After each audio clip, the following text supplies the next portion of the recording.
Hi, I'm Dr. Walter Matwychuk, and I'm here to talk to you a little bit about how to encourage your children to adopt an attitude of personal responsibility and accountability.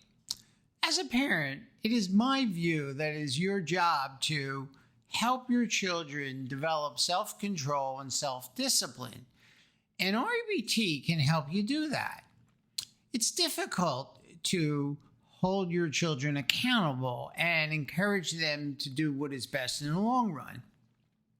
REBT theory argues that people are naturally inclined to be comfortable in the short term, look to avoid discomfort at any cost, and will attempt to get other people to do what they want in order to keep them comfortable. However, when we do this to a self-defeating degree, we can undermine our ability to cultivate our potential. And young children and even adolescents and young adults sometimes have to be encouraged to take responsibility for their feelings, their behavior, and parents can help them do that. They can hold them accountable and set up contingencies for their homework, for their involvement in household activities and chores, for their behavior in how they treat other people and their parents and their brothers and sisters. Rational emotive behavior therapy doesn't look to blame anyone. It's difficult sometimes to hold people accountable. We want their approval. And parents very often do not want the disapproval of their children, or they don't want to inflict pain on their children. This is understandable. But REBT would argue that it's more important than having their approval. What's more important is to help children and adolescents and young adults learn to tolerate discomfort in the service of achieving longer-term goals that are important and worthwhile. REBT encourages parents to see that it may be uncomfortable for them to hold their children accountable and responsible, but it's not unbearable and it's worth doing.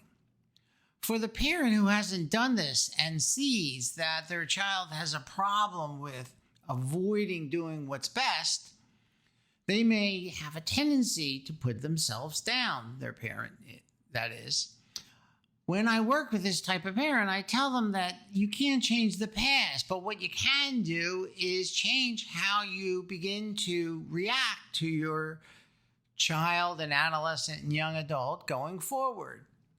Perhaps you didn't know better. Perhaps you thought it was better to not be so firm with your child. But now that you see that this hasn't worked very well and they're not living up to their potential, you've decided that you need to hold them accountable, and you may be putting yourself down for their problems. Putting yourself down will not help you stay firm as you establish some contingencies with your children, adolescents, and young adults. So I would encourage you to unconditionally accept yourself, but acknowledge that you need to remain firm and do what's uncomfortable, even if you receive pushback from the child because this is a new way of relating to them. Unconditionally accepting your child with their behavior that you're targeting for change is also an important thing to do so that you don't anger yourself.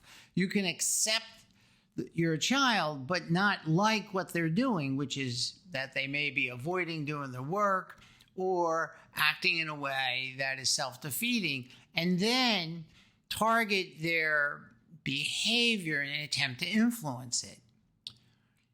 Sometimes people don't like to hold people accountable and create an incentive system, thinking that people should naturally take care of their problems or their responsibilities. I tend to differ. I think that incentives, rewards, and sometimes even punishments are necessary things that we need to have when we're attempting to manage other people, whether they be our children or our employees. So I'm all for incentives, and I would encourage you to adopt incentives and then follow through with the contingent agreements that you make around those incentives. If you promise to reward a child when they do something, be sure to reward them.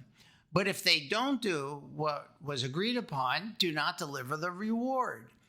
Parents very often provide children with many goods and services on a non-contingent basis. And it is the manipulation of these goods and services that can make a difference in influencing your child's behavior, your adolescent's behavior, or even a young adult's behavior who's still living at home and not living up to their potential. Now, reacting in a healthy and loving and firm way to a child, an adolescent, or a young adult may be difficult for you. You may find that you disagree with how to go about doing this with your partner. It's very important that these discussions on how to react to your children, adolescents, and young adults take place with your partner behind closed doors, because when your child knows that there's disagreement amongst you and your partner, they often will take advantage of that disagreement. So you, as a parent, have to stand shoulder to shoulder with your partner, the other parent presumably, but not always, in the service of being effective in your influence of your children. When you and your partner can't resolve these differences, I believe it's essential that you get professional help so that you and your partner can get on the same page and begin to work as a team in influencing your child's behavior, not having one of you undermine the other's effort to hold your child accountable. So there may be a time when you have to seek professional help, because creating incentives and then holding your child to these agreements is something that you don't find easy to do, or you get angry when you're trying to do them, and that undermines the implementation of this type of system. I hope that you read today's intermittent reinforcement email message and begin to think about the mindset of holding others accountable, holding yourself accountable. REBT is about personal responsibility and choosing a healthy reaction to other people and to life. Now, this can sometimes be difficult to do, and that's why every week I do a demonstration on the web at 9 a.m. On Zoom, which is free to attend, and I talk to people about various problems that they're willing to discuss in a public setting and show them how to take the REBT perspective in addressing the problem. These Zoom demonstrations have gone on for over 200 weeks, consecutive weeks, and they're free to attend. So please join us, but you have to get the link. So write to me at rebtdoctor@gmail.com, request the link, and I'll be happy to send it to you. If you'd like to learn take advantage of other free resources that I make available so that you can teach yourself REBT and take accountability for your acquisition of these powerful ideas, go to rebtdoctor.com and take advantage of the many free resources that you will find there.